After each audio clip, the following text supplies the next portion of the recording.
सोलह कारण भाय तीर्थंकर जे भये, हर्षे इंद्र अपार में रूपे ले गए। पूजा करी निज धन्य लख्यो बहु चाव सो, हमहु सोड़स कारण भावे भाव सो। हमहु सोड़स कारण भावे भाव सो। ये पूजन करके हमने अपने भाग्य को, अपने जीवन को बहुत धन्य महसूस किया। इसलिए आज बहुत भक्ति भाव पूर्वक इन 16 कारण भावनाओं को हम यहाँ भा रहे हैं। कल तक शक्तितः त्याग और शक्तितः तप भावना की चर्चा की जा चुकी है। जब त्याग और तप ये दृढ़ता से जीवन में निभाए जाते हैं तो सहज ही साधुओं का जीवन समाधिमय हो जाता है। भावना यहाँ साधु समाधि के संदर्भ में की जा रही है। पिछली भावनाओं के नाम उम्मीद करता हूँ आप सभी लोगों को याद होंगे, होने भी चाहिए। जिन भावनाओं की चर्चा की जा रही है उनके नाम ही याद नहीं हो तो फिर क्या मतलब है।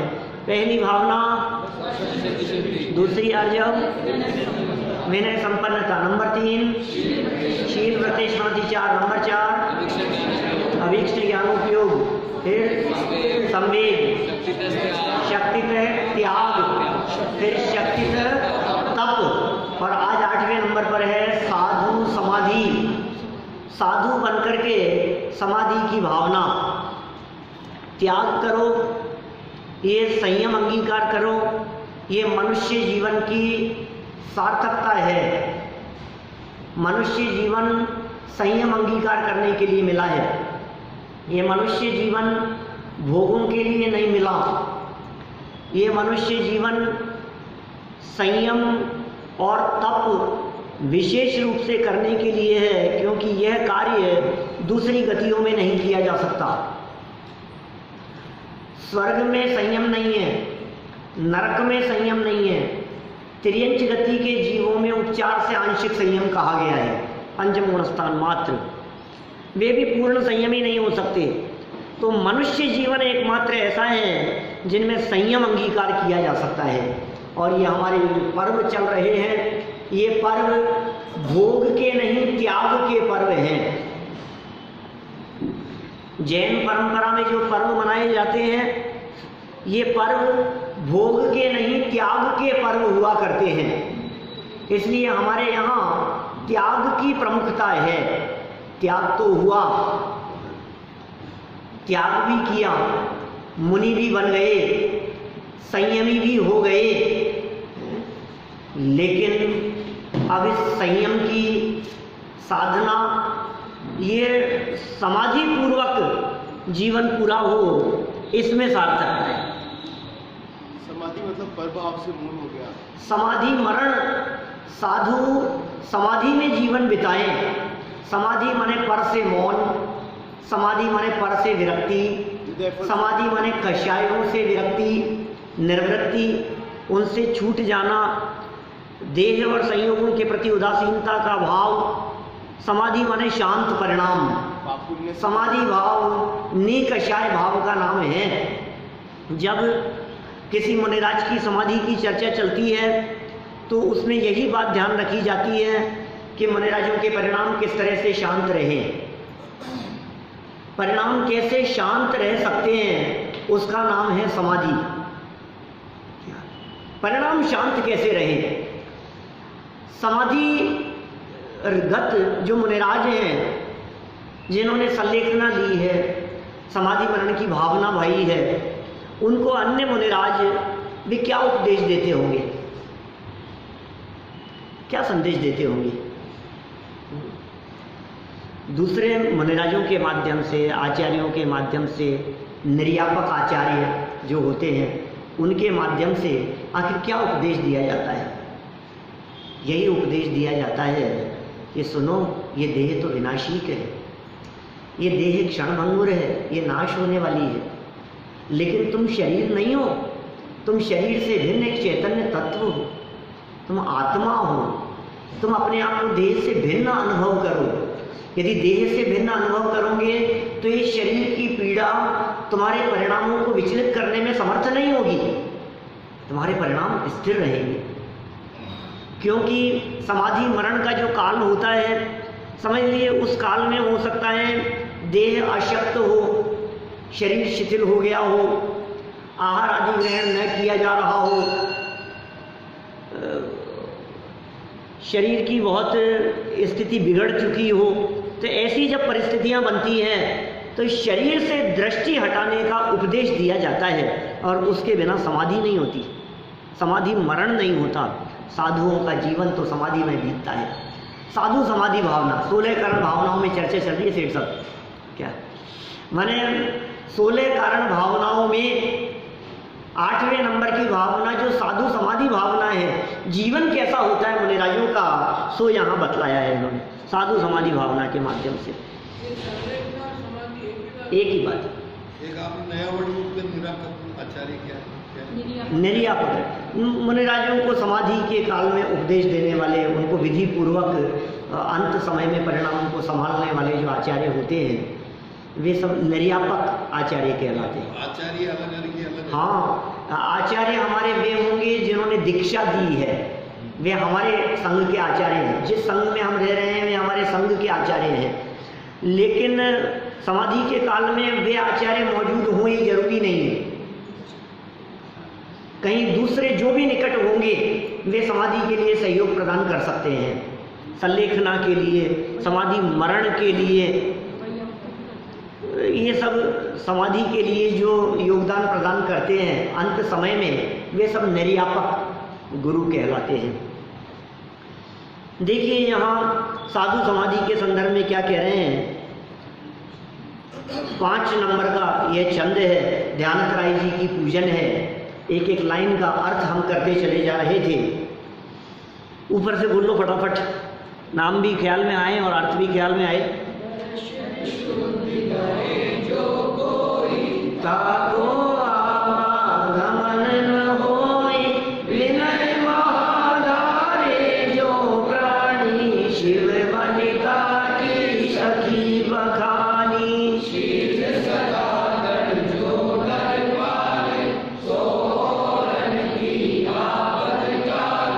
ज्ञानाभ्यास करे मन माही, ताके मोह महातम नाई।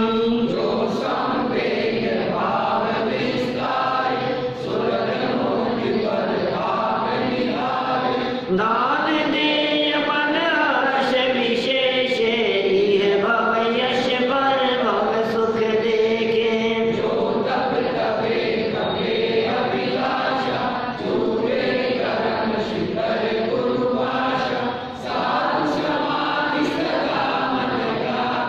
त्यों जग भोगी भोगी शिव जावे। क्या कहा?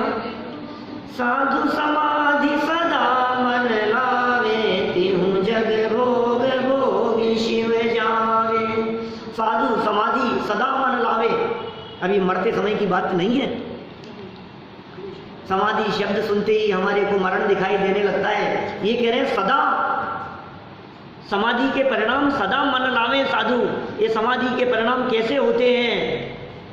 जिनमें शत्रुओं के प्रति शत्रुता का भाव नहीं होता, मित्रों के प्रति मित्रता का भाव नहीं होता, परिवार वालों के प्रति अपनापन नहीं होता, किसी भी व्यक्ति के प्रति व्यक्तिगत राग नहीं होता, व्यक्तिगत लगाव नहीं होता, श्रोताओं से लगाव नहीं होता। पता है हमारे यहाँ साधुओं को इस समाधि की भावना के अंतर्गत किसी एक स्थान पर लंबे समय तक रहने का त्याग होता है। विहार करते रहेंगे, बहते पानी की तरह है हमारे मुनिराजों का जीवन।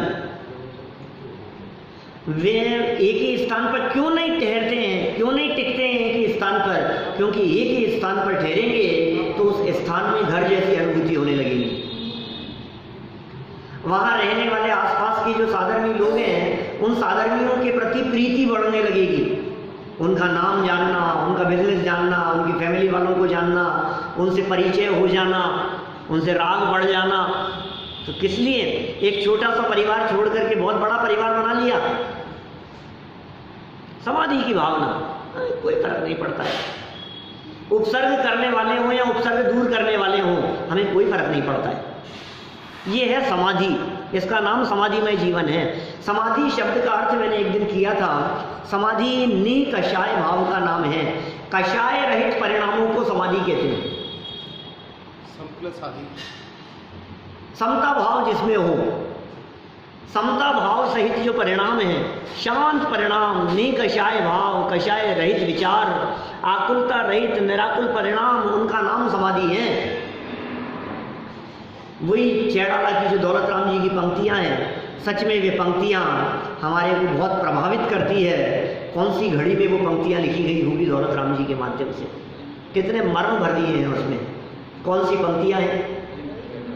अरि मित्र महल मसान कंचन कांच निंदन थुतिकरण अर्घावतारण असि प्रहारण में सदा समता धरण।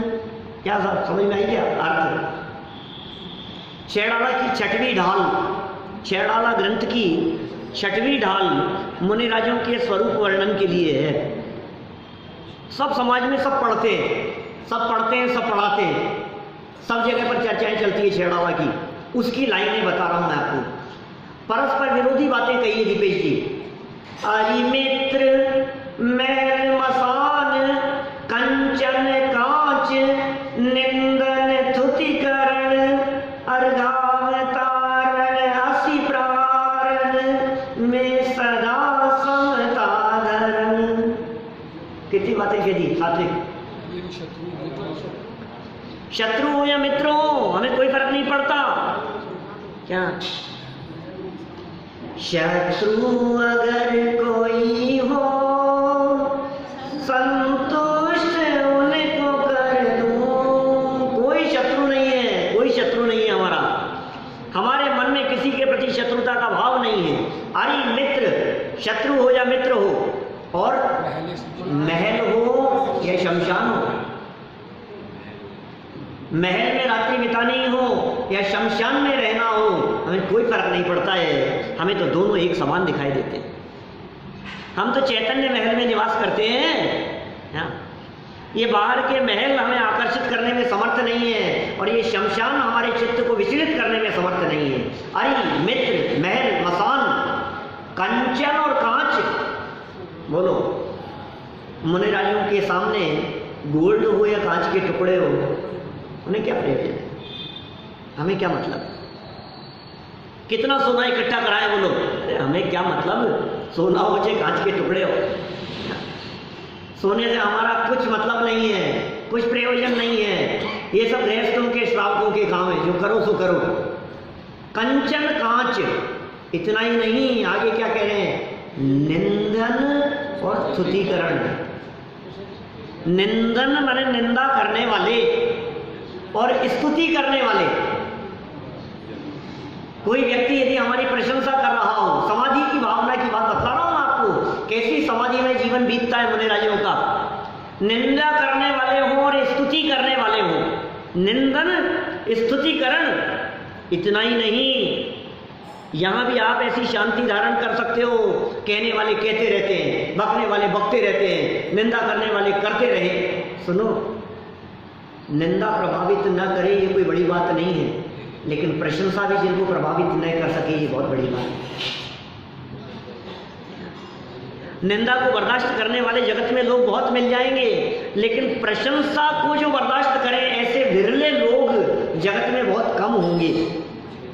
होकर सुख में मग्न न फूले, दुख में कभी न घबरावे। पर्वत नदी शमशान भयानक, अटवी से नहीं भय खावे। ये साधु समाधि है, ये समाधि की भावना है भाई साहब। कैसी समाधि होती है? क्या क्या बातें हो गई साध्य, क्या क्या बातें हो गई? अरि मित्र महल मसान कंचन कांच निंदन स्तुतिकरण, इतना ही नहीं, अर्घावतारण असि प्रहारण। ओह, क्या कह रहे? अर्घ से आरती उतार रहा हो, चाहे कोई तलवार लेकर के प्रहार करने वाले दिखाई देते हो। कितनी परिस्थितियां बतला दी है, और इन समस्त परिस्थितियों के बारे में क्या कहते हैं दौलत राम जी छेड़वाला में, मैं सदा समता धरन। हमारे लिए तो समता भाव है। ये कैसी समाधि है? आप पुराण उठा करके देखो, आप इतिहास उठा करके देखो, आप जैन इतिहास उठा करके देखो, जैन विद्वानों को देखो, आपको दिखाई देगी उनके जीवन में समता, आपको दिखाई देगी उनके जीवन में समाधि की भावना।